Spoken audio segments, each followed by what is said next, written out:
Exodus chapter 22.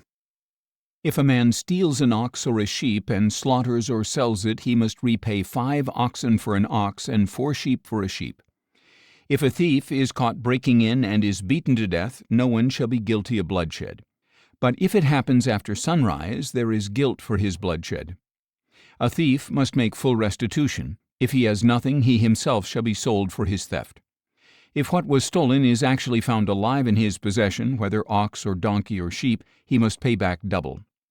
If a man grazes his livestock in a field or vineyard and allows them to stray so that they graze in someone else's field, he must make restitution from the best of his own field or vineyard. If a fire breaks out and spreads to thornbushes so that it consumes stacked or standing grain, or the whole field, the one who started the fire must make full restitution. If a man gives his neighbor money or goods for safekeeping and they are stolen from the neighbor's house, the thief, if caught, must pay back double. If the thief is not found, the owner of the house must appear before the judges to determine whether he has taken his neighbor's property. In all cases of illegal possession of an ox, a donkey, a sheep, a garment, or any lost item that someone claims, "This is mine," both parties shall bring their cases before the judges. The one whom the judges find guilty must pay back double to his neighbor. If a man gives a donkey, an ox, a sheep, or any other animal to be cared for by his neighbor, but it dies or is injured or stolen while no one is watching, an oath before the Lord shall be made between the parties to determine whether or not the man has taken his neighbor's property.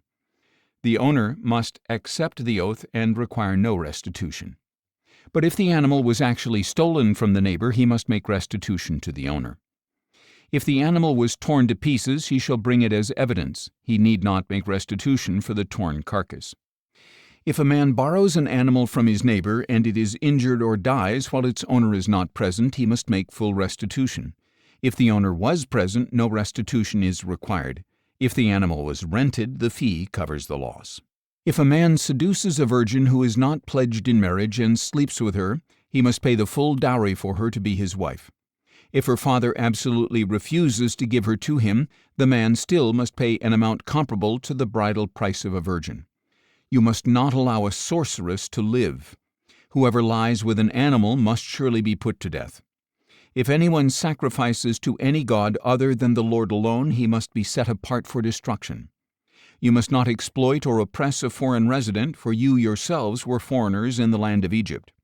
You must not mistreat any widow or orphan. If you do mistreat them, and they cry out to me in distress, I will surely hear their cry. My anger will be kindled, and I will kill you with the sword. Then your wives will become widows, and your children will be fatherless. If you lend money to one of my people among you who is poor, you must not act as a creditor to him. You are not to charge him interest. If you take your neighbor's cloak as collateral, return it to him by sunset, because his cloak is the only covering he has for his body. What else will he sleep in? And if he cries out to me, I will hear, for I am compassionate. You must not blaspheme God or curse the ruler of your people. You must not hold back offerings from your granaries or vats. You are to give me the firstborn of your sons. You shall do likewise with your cattle and your sheep. Let them stay with their mothers for 7 days, but on the 8th day you are to give them to me. You are to be my holy people. You must not eat the meat of a mauled animal found in the field.